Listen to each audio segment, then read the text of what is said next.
how do you actually deal with criticism when people make you feel like an imposter or make you feel like you're not worthy in that space?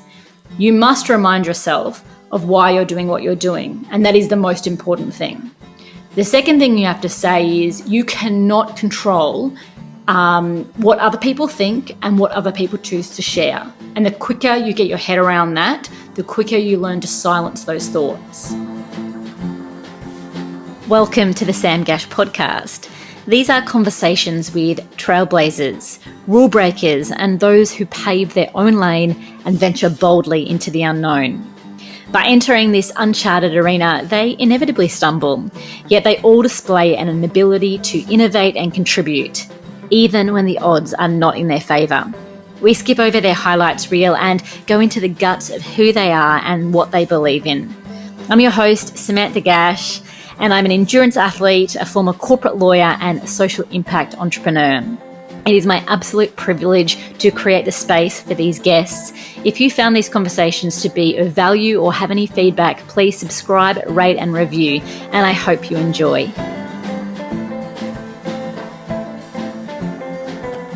I know the car held a place for a certain time, and now it's kind of cool that I can sit by the fire and look outside at nature.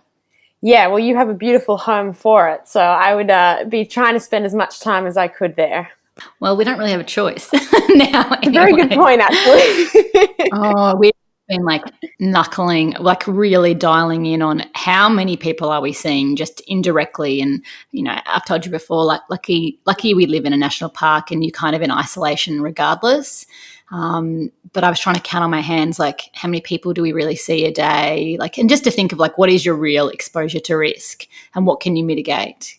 Yeah. I think we're doing all right. If you lived in the city, you would just see a bunch of people by virtue of where you live. And we have to go out of our way to see anyone. Yeah. And it's the same here. Even the running along, we can take roads and paths that no one's on. But if you're in the city, you're pretty limited with the green space that you can fill. And I look at people's Strava and they're running, around the 10 or they're running, because that's where they live. And I'm just like, I'm so lucky and I'm so grateful for these remote roads that whilst they seem boring compared to the Alpine region I'm used to, they are, they're a sanctuary and they're solo. I can be by myself. You're actually racking up some great consistent distance and elevation where you live right now.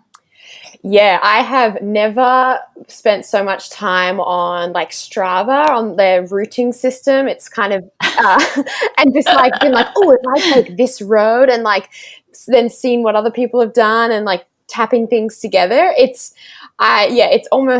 insane. I'm exploring so much of my backyard that I didn't know existed, which is super fun, actually. We need to do a Zoom session where you can show me how to use that feature. I find it hilarious every time I speak to you. It reminds me that we're significantly different in age because you start to talk about things related to technology and I'm can you please show me through the step-by-step process where we go onto the internet to learn? Well, let's give some context for what we're about to do because I would say one of the beautiful things that has come out of being grounded is you and I have connected a heap more. And one, it probably triggered from the early podcast that we did, and then we've gone on runs together, and now we just kind of call each other when stuff's going on. And so it's been lovely because both of us have been traveling a lot over the past, 5-6 years that I think sometimes when you get grounded, you kind of go, okay, well, who's living a similar lifestyle to me and who to be in communication with is actually calming and helpful right now. And it's all about the energy that you bring in and also who you choose to give your energy to. So it's been, for me on a personal level, it's been really lovely to reconnect. So you were saying to me, everyone's listening to your podcast, but no one knows really that much about you, which I thought was weird because I thought, well, if you listen to the podcast, maybe you know something, but I guess I just kind of launched into guest by guest. So when you said this, I was like, well, you've been listening to a lot of podcasts, not just mine, but lots across the board. I was like, how about we, reverse the roles and you actually interview me, which you kindly said yes to. So I'm going to stop talking and let you take the reins. Well, yeah, you're exactly right, Sam. I've known you for, I think we said about 8 years, and I know a bit of your story, but you actually sent me your bio to help me out with researching for this podcast. And I was like, oh, she did that and she did this, and wow, this is stuff I'd love to hear about. And so I'm honored that I get to interview you. And, when we put out our podcast together, I got a lot of feedback about how amazing you are as a host and insightful. And I was kind of like, yeah, not really surprised. Like, Sam has a lot of knowledge and experience and has fought a lot and has grit in her own way. And I think people were just like, yeah, but, she's like the female Rich Roll, which I think is the top tier of compliments. And so when I heard that, I was like, all right, cool. Like, we need to hear how she became this person that she is. And so, yeah, sent you a text message during that run when I was thinking about it. And I was like, yep, she needs to be interviewed. Not by me. I didn't think that. But I'm willing to give it a crack and just ask the questions. But more interested just to share your story.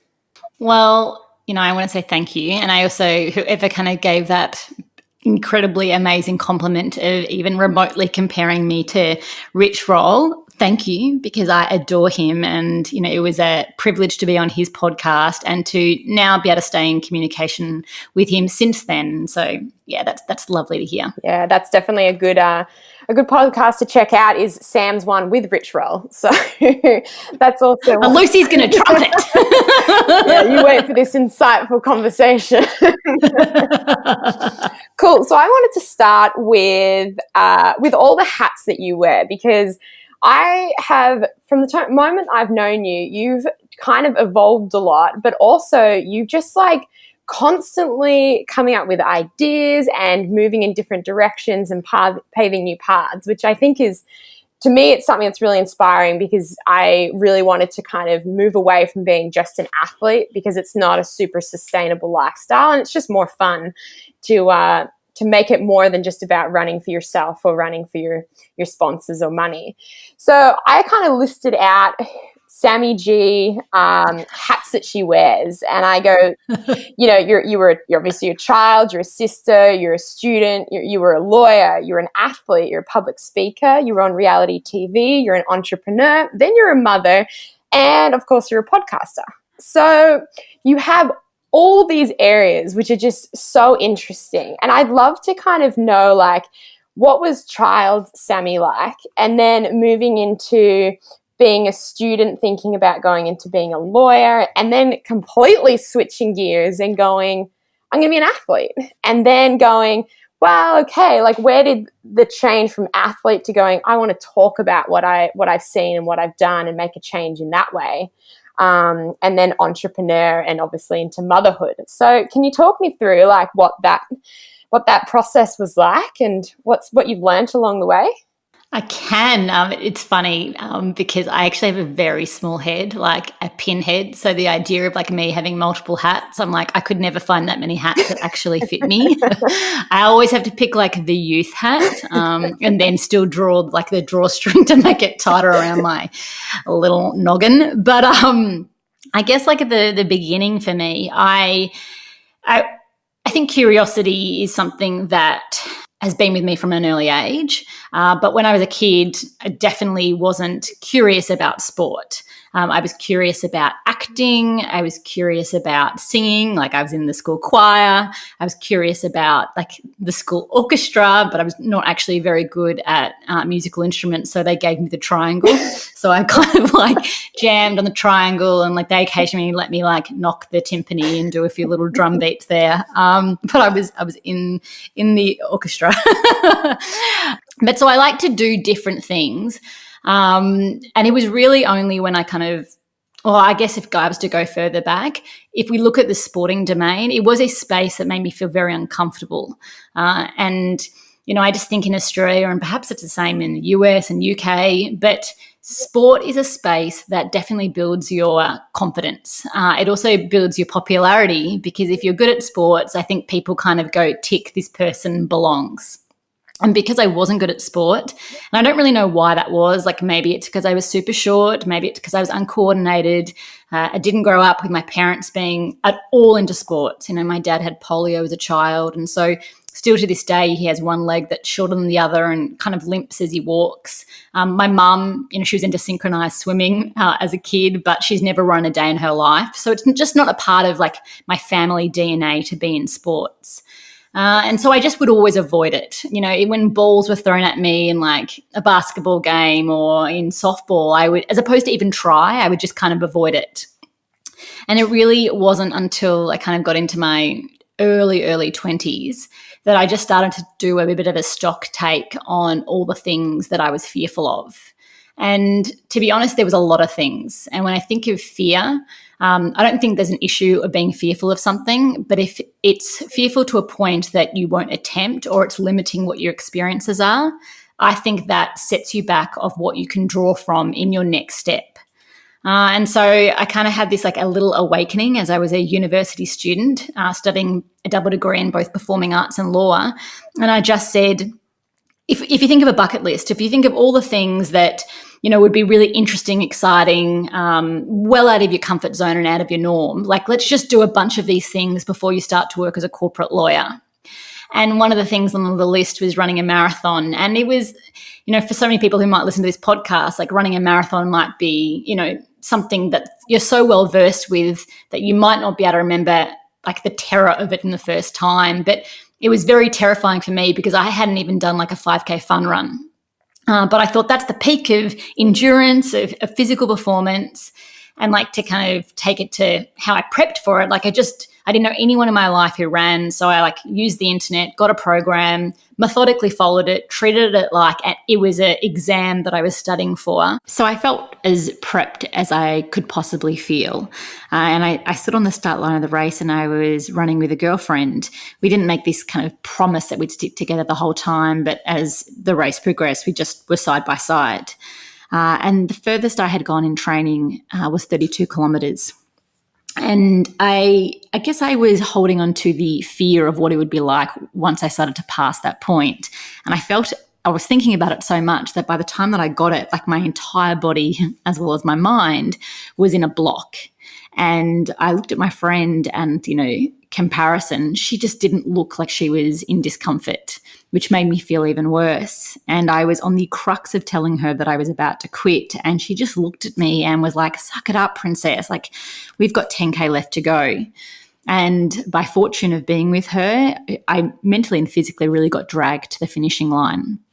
And getting to the finishing line was this incredibly euphoric experience. I mean, I didn't know what that would feel like, but what I did know is that it became a massive transformation in my life. And I do reflect back on like the wall, the 32-kilometre mark, which really for me embodies the place where we transition from something that we do know to something that we don't know.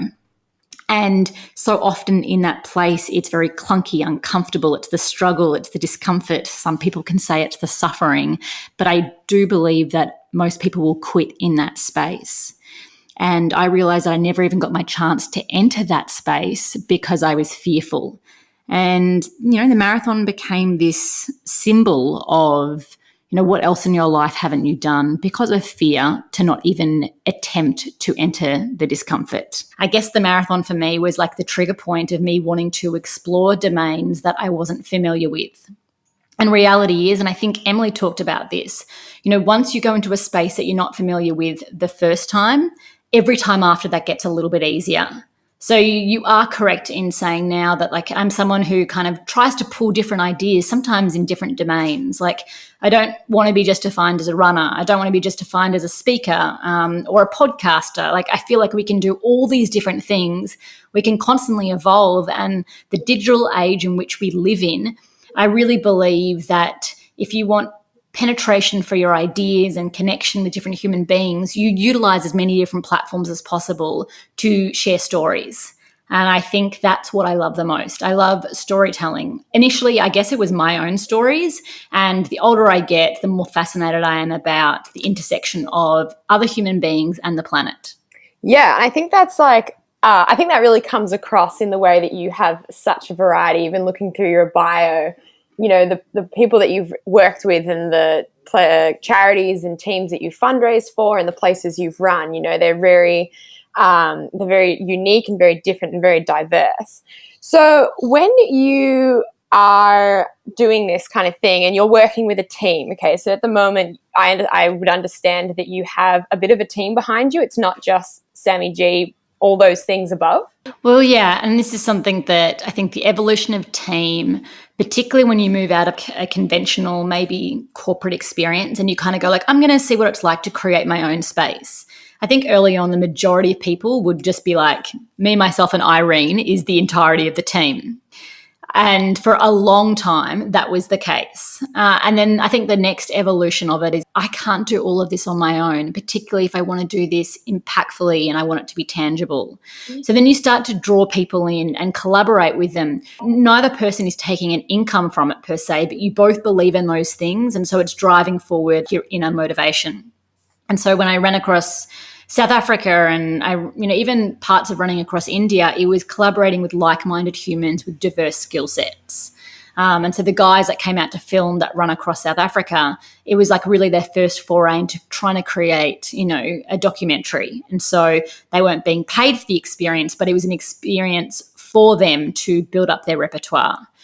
And then you get to a place where you're very clear on what your direction is. And therefore, yes, it's critical to collaborate, but you might want to drive what the objective is. And therefore, you need to pay people for their skill sets. And you might want to be bringing on people who have, a higher level of expertise. And that definitely happened when I ran across India. I brought on photographers. I worked with World Vision as a not-for-profit.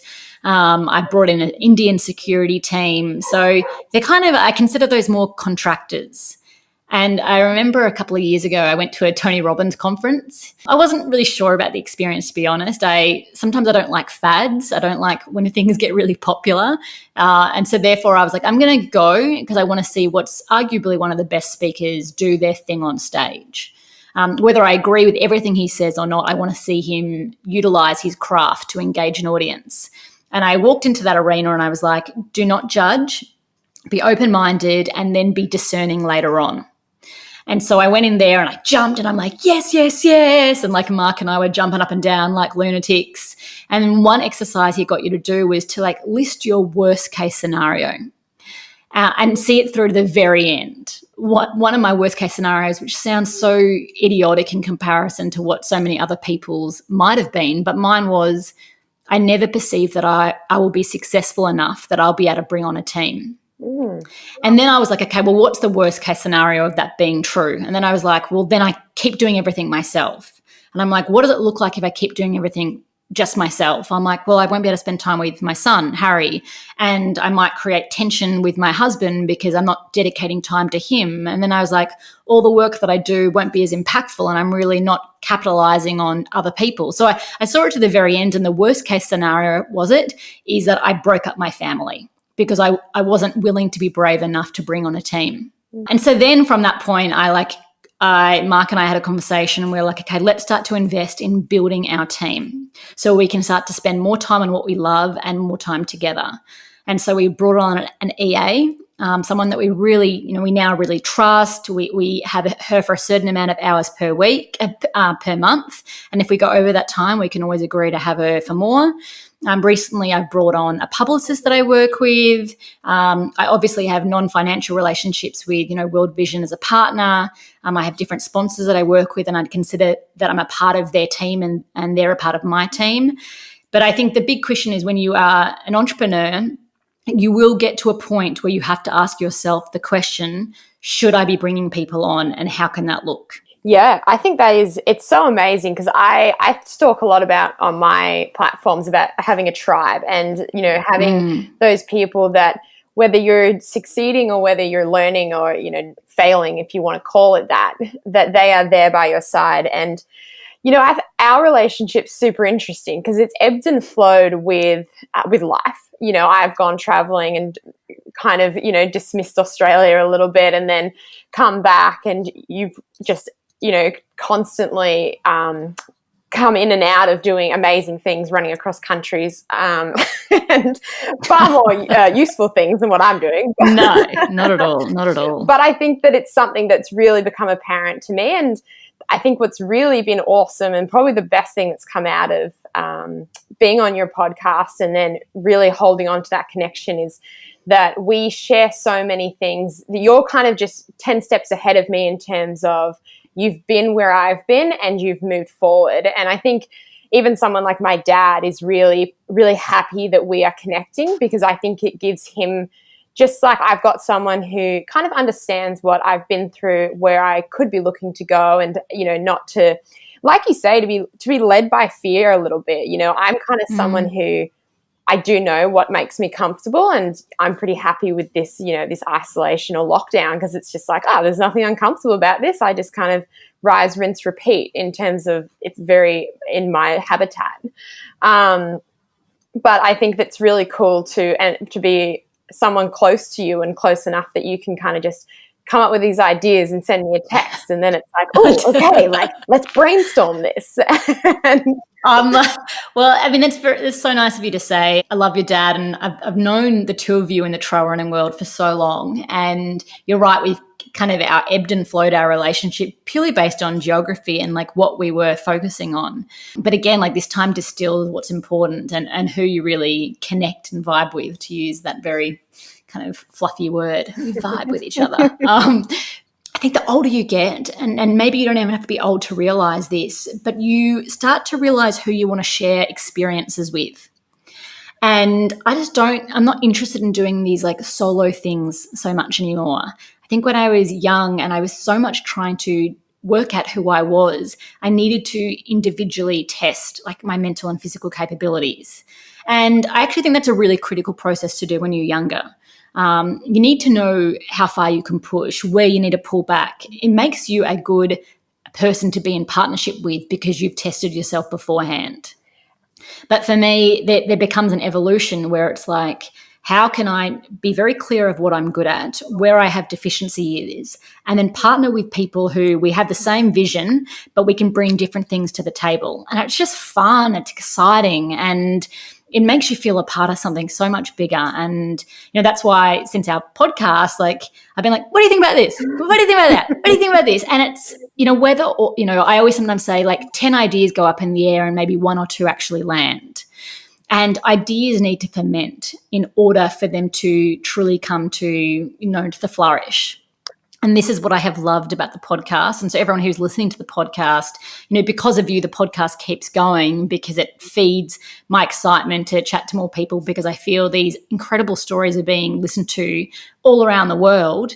But I now have these people that I'm genuinely excited to work in partnership with. And Luce, you're one of them. And, you know, I chatted to Dean last week, Dean Karnazis, and like we got off it and we're like, we've got to do something together. Like we're similar types of people, and same with Nick Butter and same with Emily as well. So I think the way forward is movement away from I and movement towards the collective. But I would certainly say you need to know yourself before you are of value in a collective. Yeah, I think that's 100%. And then I think that's what the probably the best thing about podcasts, and yours included, is that you have this ability to kind of to hear about people's strengths and what they foresee themselves as their weaknesses. So you yourself, what do you feel like is your strength in a team environment or bringing on to these projects that you have? What's your strength and what's your something that you see as your not as strong points? So I could list a zillion things of what I've really failed at or where my weaknesses are, but I'm going to try and go to the strengths first. I'm definitely an ideas person. Mm-hmm. I think I'm very good at seeing big picture and going, okay, what's the lay of the land right now and what might be interesting on a global perspective? But most importantly, like what's my interest in that global perspective? So I think I'm good at that. I think I'm good at creating something from nothing. Like the no idea has to exist. It can be absolutely nothing, a seed dropped in the brain, and then I'm pretty good at propelling it forward. And I think in the early stages, I'm quite good at identifying who it's helpful to share it with.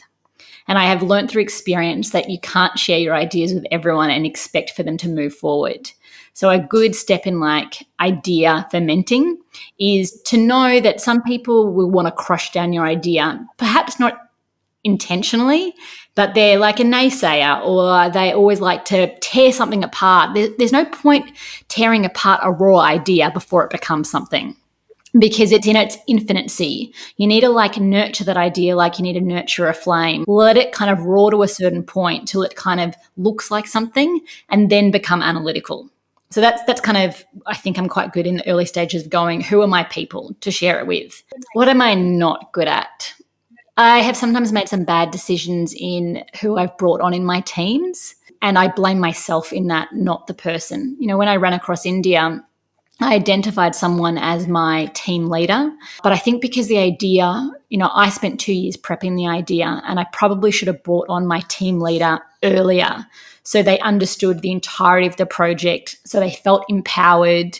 The reality is, if you have people in your team, they need to be empowered to move and make decisions without you having any kind of involvement in them. If everything needs to go back to you, then you may as well just do everything in the beginning place. So I've definitely learned that when I bring on a team, how I empower them needs to be a little bit different than what I've done in the past. Yeah. And I think we all have our strengths and weaknesses. And like you say, we all tend to list away the things that we're not good at. But I think it's really important to be like, oh, I do this really well. And I can 100% vouch for the things that you do well. And the list is very, very long. But one of the things that I think really highlighted your ability to kind of act quickly, and I don't know who set up the website and who put this together and stuff, but your latest thing at the start of this year, the bushfire campaign. And so for those that don't know, Australia was hit by just a huge bushfire, devastating, really hard start to 2020 and to 2019. And you raised, I think this is right, $1 million in 12 days. And you did this through relief runs.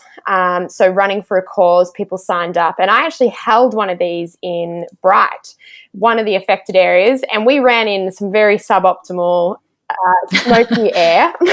But I was convinced we were going to do it. And I turned up to the car park of the Bright Brewery expecting I'd be happy with 10, but there was 50 people, 50 plus, and we set out for this 10Ks out and 10K back. And there was one lady there, and she said, "This is my first half marathon." And I was like, oh man, like, please. Like, not in Bright. Not in the air quality. Like, I don't want to be responsible for this. But we turned around at 10Ks and we passed her coming back. And we got back to the finish line, and I ran back out to find her, and there she was. And she said, you know, Samantha Gash is just so amazing, and the things she's overcome, you know I can do this because she tells me that I can through her social media. And I'm so happy that I could run this for her and with you and be a part of this. And I want to know what that was like. Like, that was pretty phenomenal. And I know you were with a bit of a team for that. What did that look like? Oh, I mean, it actually makes me feel quite emotional hearing that story. I never told you it. Yeah, that's just so, I mean, oh my gosh, human beings can be so amazing. Okay, like, I think like a lot of people who were in Australia in January, the effect of the bushfires became so palpable and so undeniably devastating that I think it was like the second week of January, a lot of people had this universal thought of, what can I do? And I kind of went for a run with Harry, and I was like, you know, can I donate? And I'd already donated to a bunch of places, you know, can I donate clothes or food? And it really hit home to me because Mark and I were about to go on our honeymoon, and we were going to go to Bermagui. And my gut was like, I don't reckon we should go to Bermagui. And Bermagui, for those who don't know, like, you've got the ACT, which is our capital. It's Canberra. And if you just go all the way to the coast, that's Bermagui. And I just said, Mark, I don't reckon we should go. Let's just stay home. And 2 days later, everyone had been evacuated from the town of Bermagui onto the beach because the fire had reached them. So it was another lesson of learning to listen to your gut, but also kind of saying that could have been us with our son. And it really kind of hit home. I think I had turned off the intensity of it because I wasn't living the experience of it. And I no longer could I ignore the signs that this was our country was on fire. And so I just had this idea of, I actually am pretty good at bringing people together for the purpose of running for something. I guess if we were talking about skill set, that's kind of what, in a nutshell, that's what I've done. And I just was like, what if we did this virtual run? A virtual run would make sense because no one has to be in the same space. People can do it in their own backyards in a safe environment. I don't have to host a run because I didn't want to become an event organizer overnight. And so then it was very raw idea. The idea was a half marathon to begin with because I thought that was the community that was engaged with my platform. I thought everyone who listened to me were ultra runners. And then I kind of called my friend Nick Davidson. Again, remember, know your strengths, know your deficiencies. Again, anything to do with technical side of things I'm not good at. And I was like, if I was going to make something like this and we're going to take donations, we essentially need an e-commerce platform. And so I called my friend Nick Davidson, who runs a graphics design agency called The Bushy Creative. He's done majority of my projects with me. He's been one of my core members of my team, but also one of my best mates. And I'm like, Nick, I've got this idea. And the first thing he said to me is, what is it going to cost me? He knows me well enough. And I just said, well, no money, but it will cost you your time and your talents. And I kind of said to him, that's all we all have right now. We have our time on this planet and we have the talents that we can bring to it. And I shared with him the idea, and Nick gets swarmed with projects all the time. And he was kind of like, okay, Sam, it sounds like a good idea. If you can get a couple more people involved, I'll help make a website. But it was very, very loose stage. So then I kind of got on the phone and I called Lululemon and I tried to make it credible because for ideas to flourish, I think we have this belief that we need to have big organizations supporting it for people to want to get behind it. But I would tell you that I just couldn't get that stuff. I couldn't get big organizations to move quick enough to jump on this idea. And then I put a little post on social media and I'm like, I've got this idea. This is my accountability point. Declare it to the world and then you've got to act on it. Because the reality is from idea to execution, there's going to be a lot of excuses that make it very easy to want to quit, to go that's too hard to put on a virtual run with an e-commerce platform. Let me just go back to sitting at my couch and watching this tragedy unfold on the TV.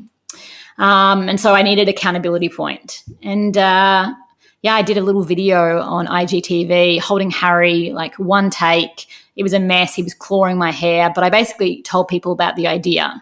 And let me tell you, we had only just started making the website. I literally just gave Nick the copy to make the website 2 hours earlier. And that video on Instagram took off. I could not believe. And everyone's like, okay, so how do I sign up? How do I sign up? And my husband, Mark, was like, you don't even have a place for them to sign up. You need to get that website out now. You shouldn't have put the video out. And I pretty much called Nick and I'm like, we need the website out now. And to his credit, he worked till 11 p.m. that night and put the website together. And it was professional. It was amazing. It was slick.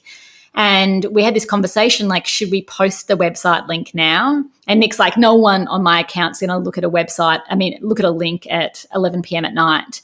And I was like, I've got a couple of people in North America that might check it out. And it's Sunday their time, so that's better than Monday. So I put it up. Oh my God, long story short. But I got up in the morning, 7 hours later, and we'd already raised $15,000. And our goal was 20. We thought if we get 400 people with a $50 registration, which goes as a donation, we've raised 20K. And I was like, oh my gosh, it hasn't even gone live people haven't even looked at it in Australia yet and we've already raised 15K. And I remember I did another post and then I went out and did a run. And within by that first day, in 24-hour cycle, we'd raised $100,000. And it took off. And I think the crux of why that project took off is we quickly identified that it needed to be more universally appealing. People didn't want to just do a half marathon. They wanted to do a 5K. So we quickly changed the website to say anywhere from 5Ks to a half marathon. I think it was successful because we iterated based on what people wanted. And because we were a small, nimble team of Nick and myself, and we just basically dedicated the next 2 weeks to our Instagram and our websites and dealing with media. And we basically encouraged people to set up relief run community groups like the one that you hosted in Bright. And I think it let all the people who were hosting a run, they were a leader. They were a leader to bring together their community. It didn't matter that we set up the run. They got to be the conduit for positive action. And that is why, because we had over 100 run groups all around the world. We had on every continent on the planet. Like we had a guy in Antarctica doing runs on like the ship. We had 96 countries have participants, and we raised $1.3 million in 12 or 13 days. And for me, without major corporate support, Strava came on board and helped us do like the virtual programming of it through the challenge page. But really beyond them, we had nobody else besides Stripe as well, who also took away the admin fee, because Nick and I said we were going to like cover the admin fee, and that would have been thousands and thousands of dollars. So that was awesome to have that kind of covered by them. Wow. But it was the pure example of mass micro donation.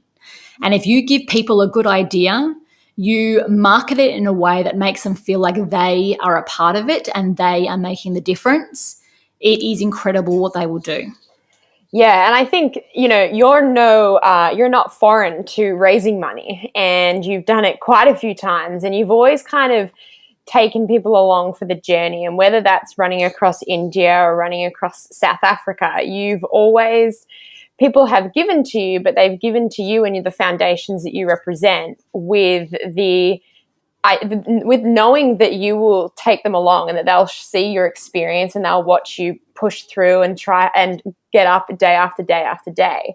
So I want to kind of just move to some of your other fundraising efforts. And that bushfire one, because it's it is our home, was something that I was just blown away and, super proud, like you say, to host the run. But in running across India, so you ran 3,300 kilometers in 76 days from west to east, and you raised over $150,000 to support 6 education initiatives. And then you went and ran a 2,000 kilometer crossing of South Africa in 32 days, and you raised $50,000. And I mean, the stats are just insane with what you've done and how much you've raised. When did running become not about Sam, but more about, I want to raise money and put that to good use and create change in the world?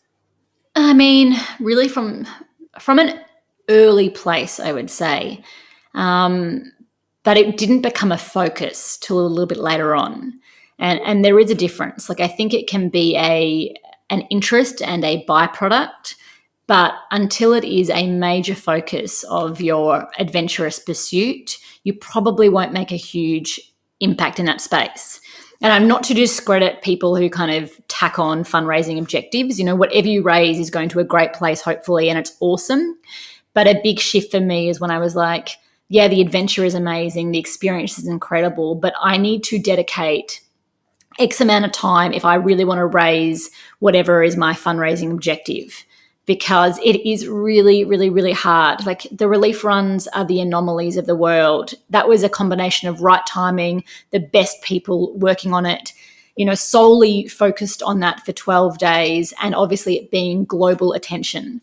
But the other projects are a little bit less sexy. They are about issues of, the prevalence of personal safety and protection issues. For me, like I'm really driven around raising attention to the barriers of why children are unable to access a quality education, and sharing with people stories that it's not just about there not being a school available for them. It's all these other systemic problems that mean a child can't get into the school grounds. And they could be, the remoteness of how far away they live from the school, issues of food security, personal safety and protection, the volatility of the environment. Like there's a whole gamut of other reasons.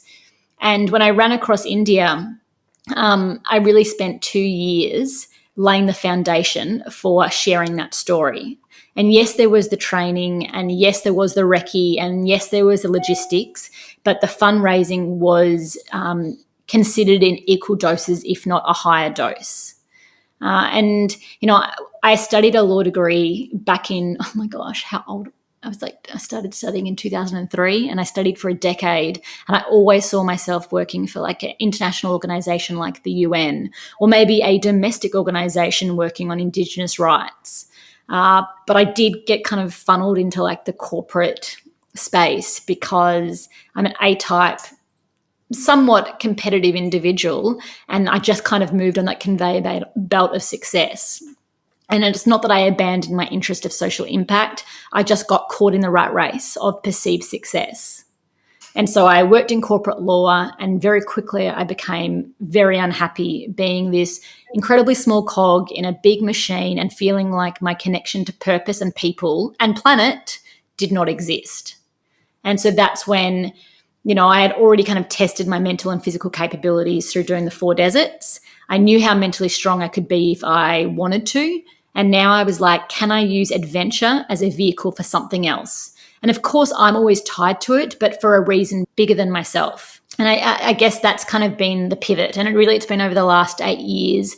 And I won't lie, right now I am definitely analysing the projects that I do moving forward, being incredibly careful about every project that I do is about in support of a community group or organisation, focusing on raising up the leaders in those communities and letting them shine. And it's a hard thing to do because so many people follow your journey because they want to see your journey. And so you have to balance that with the fact that what you truly care about is displaying, stories so often untold that are incredibly empowering, far more than your journey of running across a country when you have support and you could quit when you want, and, you have so much certainty around your uncertainty. I guess this is a convoluted answer because I am examining like who I am in this space right now and how is best to move forward in this space. Yeah, I love that. I love that purpose, people, and planet. I think that that's just, that's living, right? If you have a purpose, if you have your people, and then you think about how you can positively affect the planet, then that's a pretty aligned way to live and to do things. And you do it too, Luce. Like this is exactly where you're in. Sometimes I feel like you diminish the role that you play because you feel like you're early in your journey. Like I look to people like you and I feel that you're a trailblazer in this space. And it's not, you have to remember, it's not about raising X amount of dollars for a charity. It's who you're showing up to your community and the ripple effect that you're possibly creating in their lives and into the lives of people that they know. And what's important to always remember is you do not need to know where that ripple effect is. In fact, if you were, you are then focusing on an external motivation that you can't control. And I feel like that takes it away from being something truly intrinsically motivating. And it can lead you and lull you into comparison and imposter syndrome and devaluing your self-worth and the role that you can play. Yeah, and I think that it's so fascinating to hear you speak about this and imposter syndrome and comparison. And I love the quote that says, "Comparison is the thief of all joy." And I think that's something that we all get caught up in, whether you are an athlete, whether you are just wake up and you go to a job 9 to 5. We all have comparison, and the internet is a very big player in putting in our faces what someone else looks like, what someone else does. So have you ever experienced imposter syndrome? How do you deal with that in mentally, physically, spiritually, emotionally? I mean, yes, I think most people would be lying to say that they haven't felt it at some place. I remember when I started my job as a lawyer. I was a graduate lawyer and I had just gone and returned from a trip from Laos and Vietnam at the time. And I feel like I was truly being me. Like I was running around, I was on a bicycle, I was hanging out with my mates. Like I just felt like I was me. And then it was such a quick turnaround time from feeling free to putting on this like suit that I had to get tailored because no suit fitted me because I'm so short, I'm under 5 foot, that as I popped on that suit and I walked into that building, I could not have felt less like me, but more like I didn't belong or I wasn't worthy to be in that space. And I think I felt that the majority of the time that I was in law. And the most of it was my own thoughts that I was kind of filling my brain with. You know, when I handed in a piece of work, I just waited for to be told that it wasn't good enough. And it's not a great place to mentally be in. I don't think you ever perform in your best when you're constantly judging yourself. You can't expect to rock up in a space and to be amazing. In fact, we shouldn't be. We need to start in the space and build up to it, which I love the conversation that I had with Diana Ryle, who talks about that as well. If you're starting any new project, preparing for any new race, going into a new job, and you feel like you tick the criteria to be, at 100% from the beginning, where's your growth? So I guess I've definitely felt imposter syndrome in the legal arena. I've certainly felt it, as a runner. I think there were times when people tried to say that, because I was, like you, I feel like we're two females in the ultra running world in Australia who we had a bit of a profile. And I know that you experienced it too. We've been given a lot of shit over the years from people that we admired, because people presumed that we were positioning ourselves in a place where we weren't. And the reality was we were just sharing our story. I don't feel like there was any stage that we said, we're the best at this, we're number one. And the running space is an interesting one, because I think a lot of people, particularly in the earlier days before there was social media so heavily and maybe sponsorship was an early thing, that people talked about being this running purist where you just ran for yourself and that's it. But I've always believed if you can make a career out of what you love and you're trying to do good at the same time, then go for it. It's why I've loved, Dean Karnazes. It's what, why I admire what you do, Lucy. This is what you want to do. So why not try and make a living that's sustainable out of it? So yeah, I guess I felt imposter syndrome because we got flack from that. Yeah, I think that's 100% right. And I totally agree.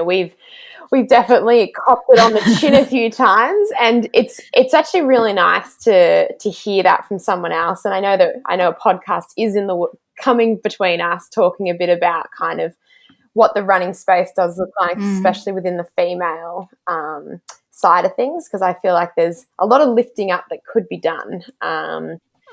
100%. And I'll give a little example of some of the flack that I was given and how it affected me. And so there, because you did ask how I cope with it. When I was running across India, a mutual friend of ours, Ash Bennett, wrote a really beautiful post and he tagged me in it. So obviously it came up in my feed and I saw it and I'm like, oh, that's so nice, Ash. And then someone, I'm not even going to say his name, wrote on that and basically said she's just got sponsors to take her mates on a junket across India, basically not saying I'm a fraud, but really trying to make people critically examine me. And I just remember looking at that, and it was I was in the middle of my day of my run. You try not to kind of let social media affect you, particularly when what you're trying to do is taking so much of your being and you're trying to do a good job in what you're sharing. And I just remember thinking, he doesn't get it. He doesn't know the hard work that I've put behind this. He doesn't get the sacrifice that I've made, that I've chosen to make. How can he? I can't believe he's seeing it in this light. And I remember we sent a private message to him trying to explain what he was saying, and he just did not care. It didn't matter what I said, what evidence I gave, what proof I gave of the donations going to the right place. He did not give a crap. He wanted to think that about me, and he was wanting to shout it to the rooftop so as many people could hear. Do you think that's because you were a female? No, I don't know. I've definitely had challenges being a female, getting sponsorship and getting taken notice of, particularly in the early days. I don't, maybe it's because I'm a female, or maybe because I was really living in what I wanted to do and I was making a profession out of it. Little did he know that I wasn't getting paid to run across India. It was a choice that I made because I really wanted to do it. And I chose to invest my own money into it. And yes, I had sponsors supporting that project, but I was investing my own time, my own money, and I pretty much didn't work another job for that year to get to that place. But people don't care about the hard work it takes you to get to where you are. They only see the end product. And when that end product involves other people observing and giving you praise or following that journey, I think some people get critical. So nuts and bolts, how do you actually deal with criticism? when people make you feel like an imposter or make you feel like you're not worthy in that space. You must remind yourself of why you're doing what you're doing, and that is the most important thing. The second thing you have to say is you cannot control what other people think and what other people choose to share. And the quicker you get your head around that, the quicker you learn to silence those thoughts. There'll always be, we've spoken about this, there'll be 95% of people who are either ambivalent to what you do or really give a crap about what you do. And there'll be 5% of the really loud and negative naysayers who want to, again, shout it to the rooftop that you're doing a crap job. You cannot affect them. You can't influence them. They're going to always feel it. So focus your energy on yourself and the people who are in your orbit, and really that's all you can do. Well, I'll tell you what, I'll just take that section of the podcast and I would just play that on repeat to a lot of people because I think that's what people need to hear.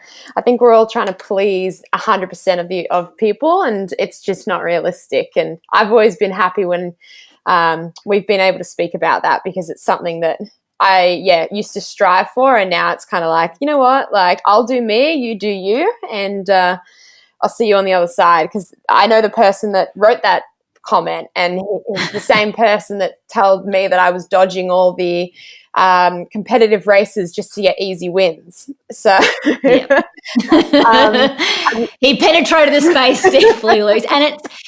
And how good is it when you and I can reach out and go like, we're not like trying to take the slice of pie from each other. Actually, I'm going to share my experience with you. You can share your experience with me. And one, it's comforting. And two, we can be like, let's just charge on. And the more we align ourselves with each other, the better it actually is for ourselves and for all the other women in trail running who realize to be connected and collaborative with other females is only a good thing. Yeah, and that's a lot of the response I got on our podcast was, like two Australian of the leading Australian women in the sport, they're collaborating, they're not competing. And that's something that you just don't see a lot of. A lot of women, I feel like they tear each other down when we can rise each other up and, really chart a new territory.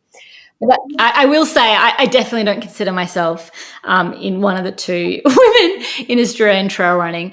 I definitely feel like my space, and maybe that's my imposter syndrome speaking, but I'm not in the catching myself on it. But let me explain myself. That was a declaration I don't feel I'm worthy of. But there's the lawyer. No, I know the lawyer.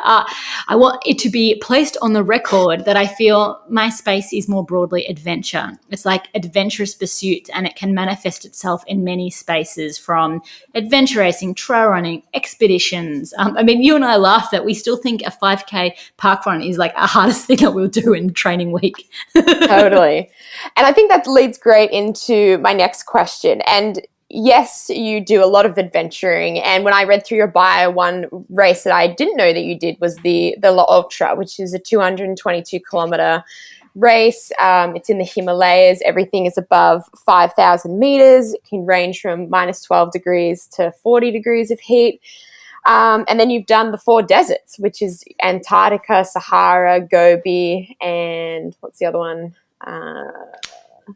Do you say Atacama? Atacama, that's the one. But my favorite adventure that you have been on that I'm so interested to talk to you about is reality TV.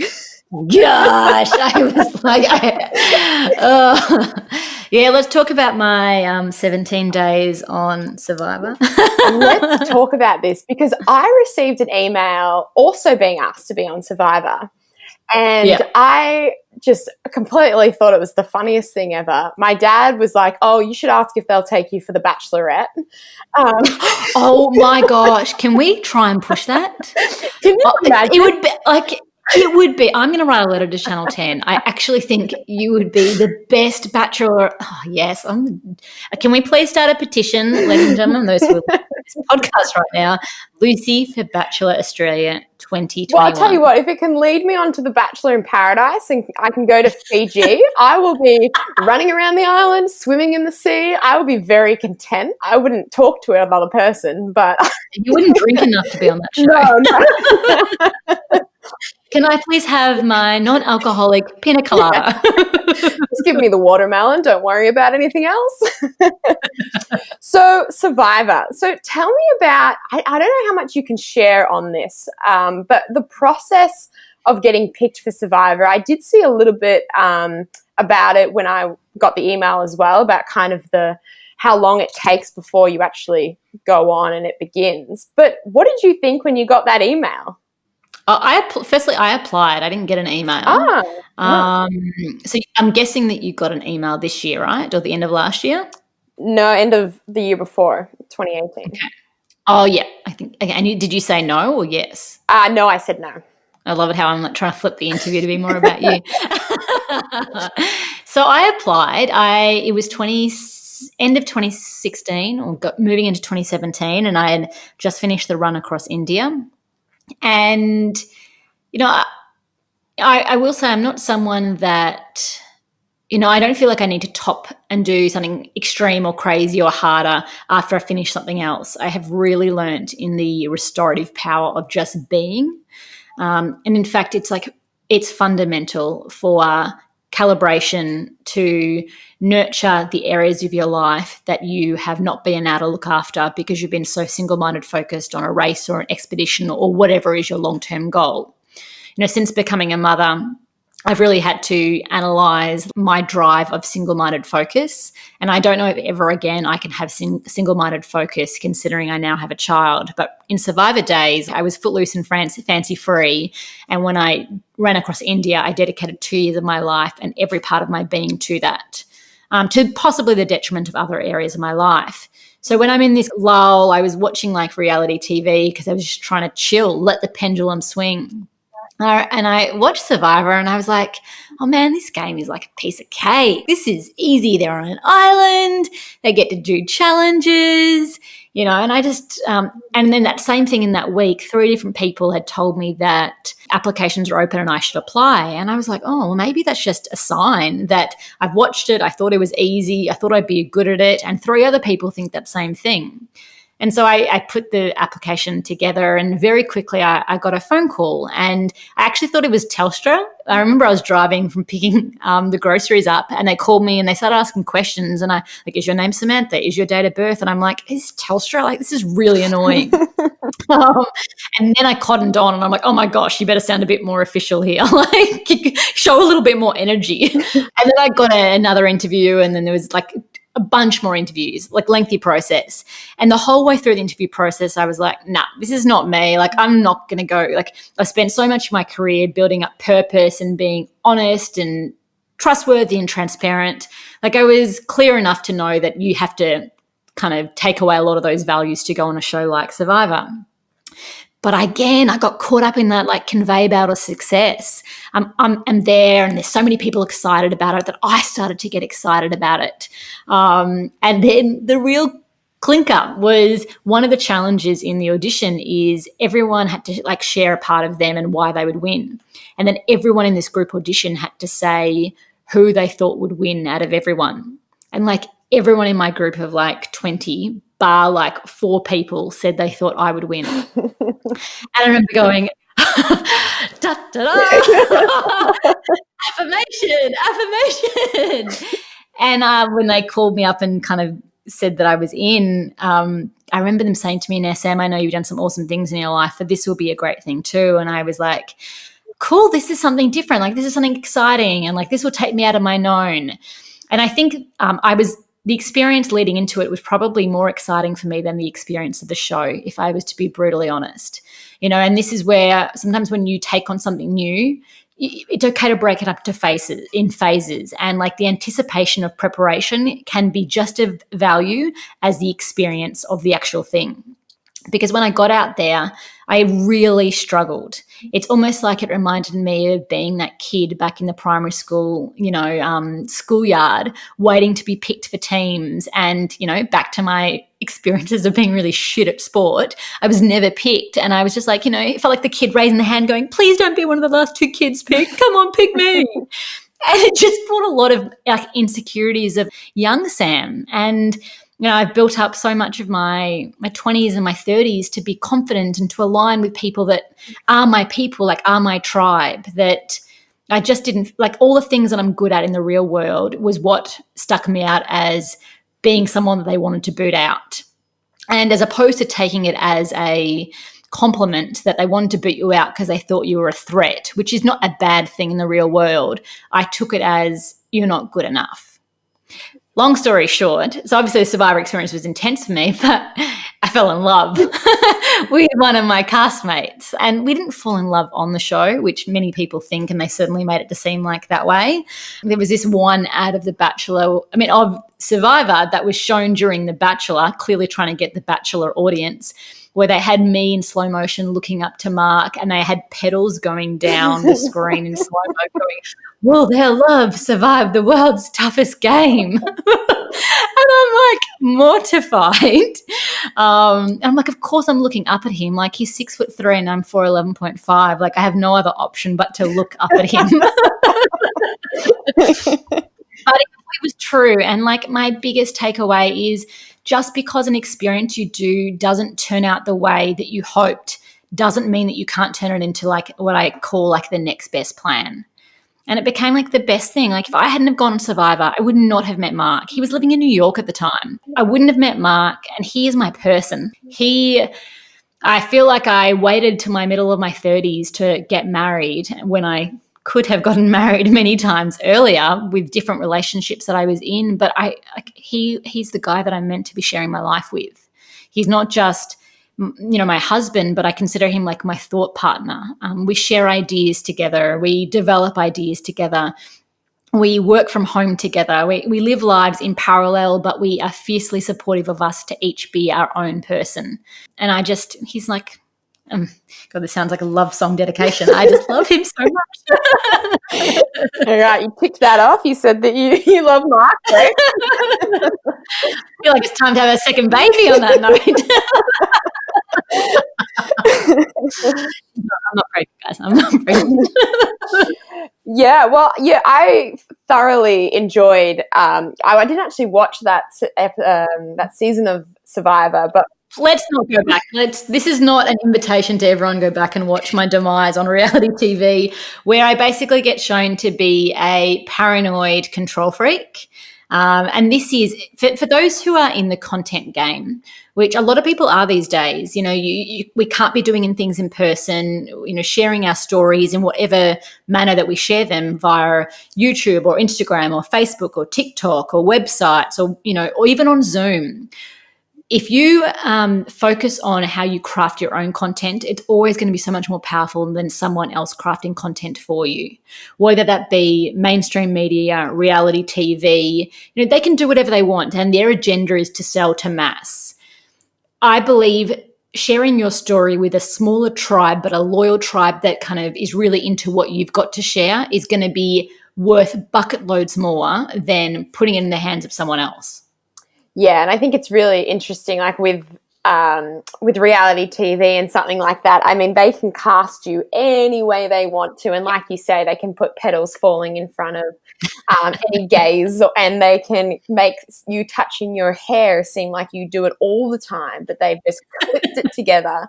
And I remember a headline I saw when you did leave the Survivor, and they said, Sam may have left the game, but she's won the greatest gift of all, and that's love. And I nearly just, threw up a little in my mouth. Stop giving her affirmations. She didn't win. It didn't win. You're a loser, Sam, but you found love. So good on you. I mean, it's true, and this is where we have to take stock all the time and go like, am I doing this for the right reason? Or am I doing this for the validation that I get from other people? Or, but it was like Survivor. I wanted to have that experience of all the reality TV shows that I had watched. Like Survivor was the one that I thought was most exciting.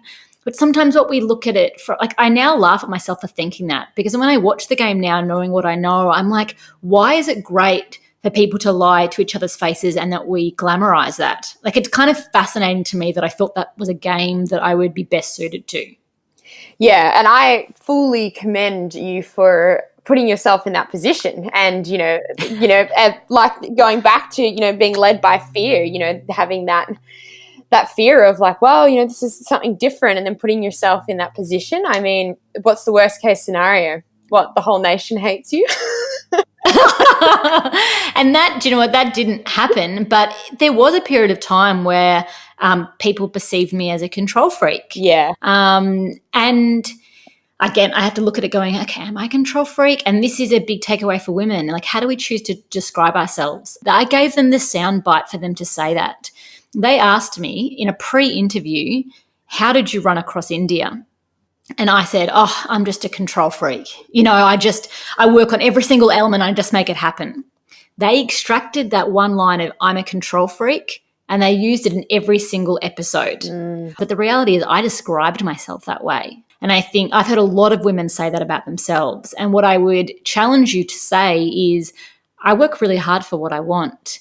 I'm incredibly focused. I'm committed. I see things through to the end.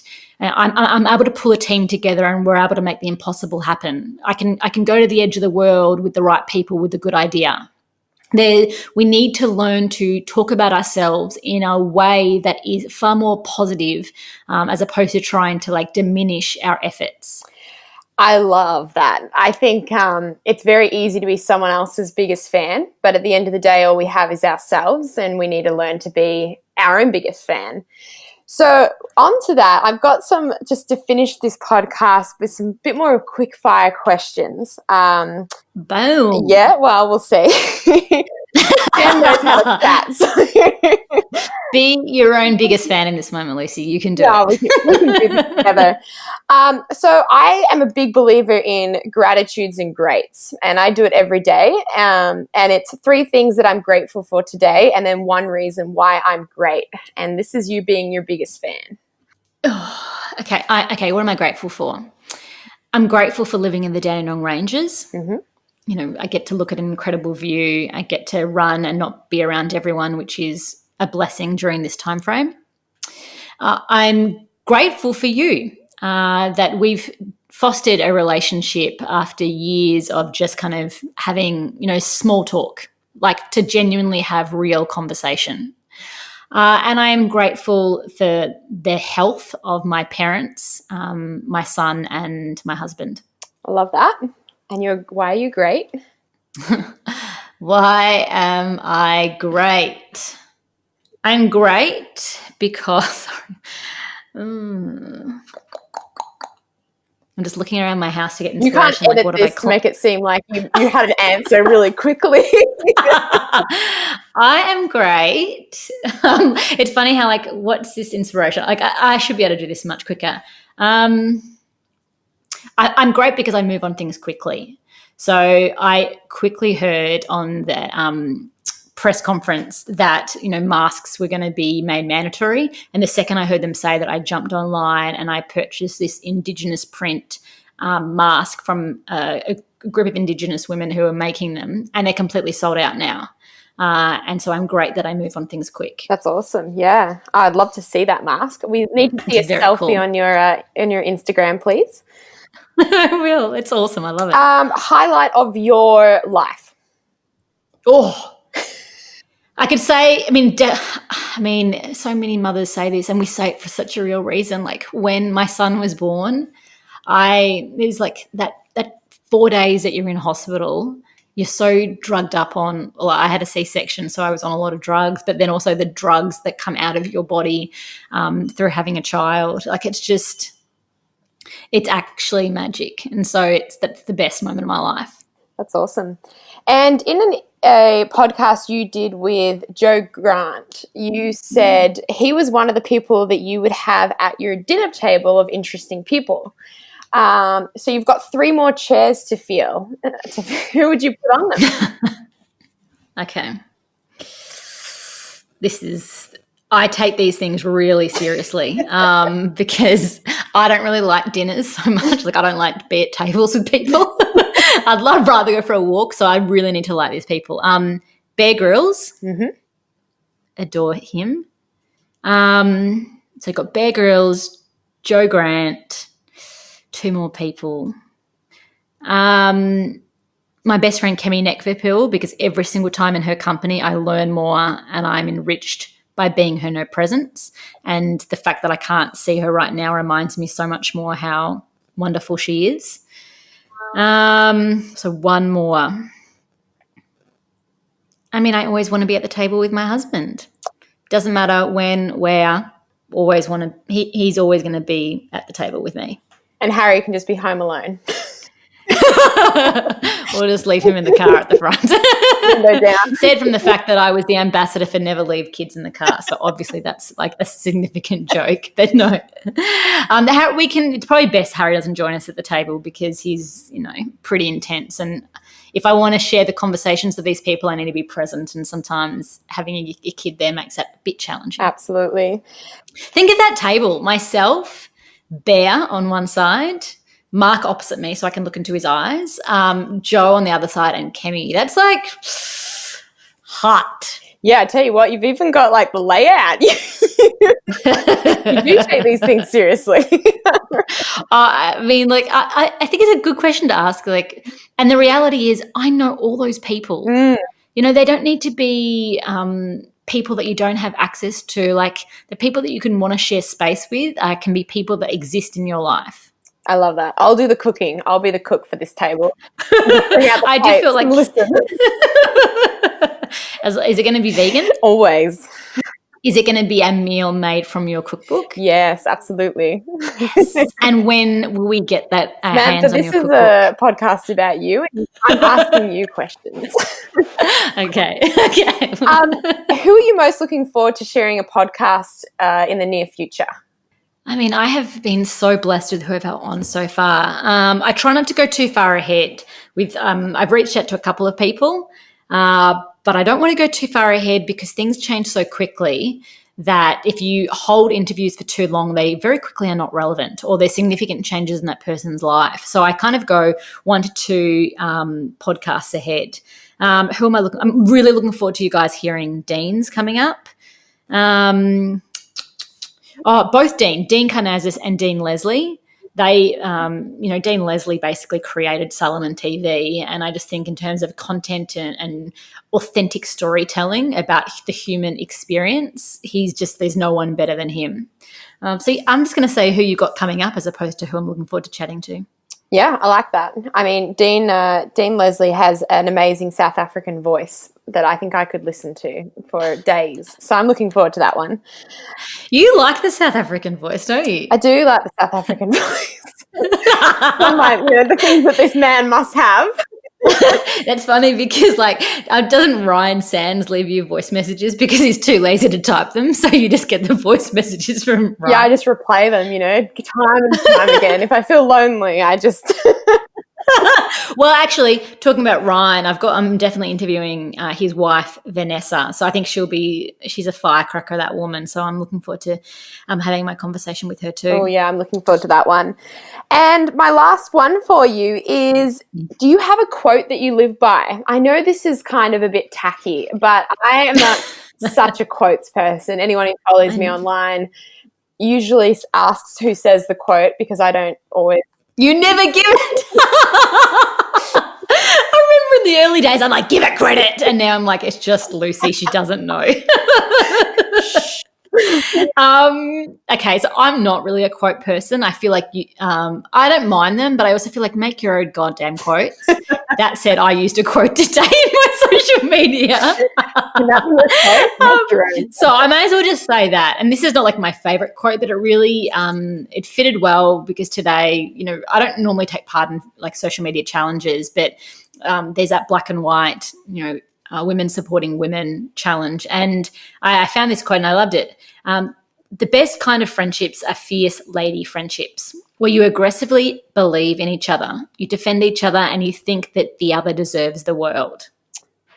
And I think that not just sums up that kind of challenge, but it sums up our relationship, Lucy, and it sums up where I feel women need to think, not just for themselves, but also for others as well. And I will say that quote is from an unknown source, which I put in parentheses at the end of my quote. I'm always learning from you, Sam. Always learning. It's the lawyer in me. Like, I'm always nervous about getting sued. And I'm just still young and dumb and just... Oh, and you're like the least thing from it, but you can try and flight it for as long as you want if you can. Well, Sam, I'm looking at my notepad where I did write down how I was going to talk to you for this because I was a bit nervous. You have done such amazing things, and the podcast you've put out, the most recent one with Emily Forsberg was definitely one of my favorites, because you're two of my very close friends and two of my big mentors in this game of life.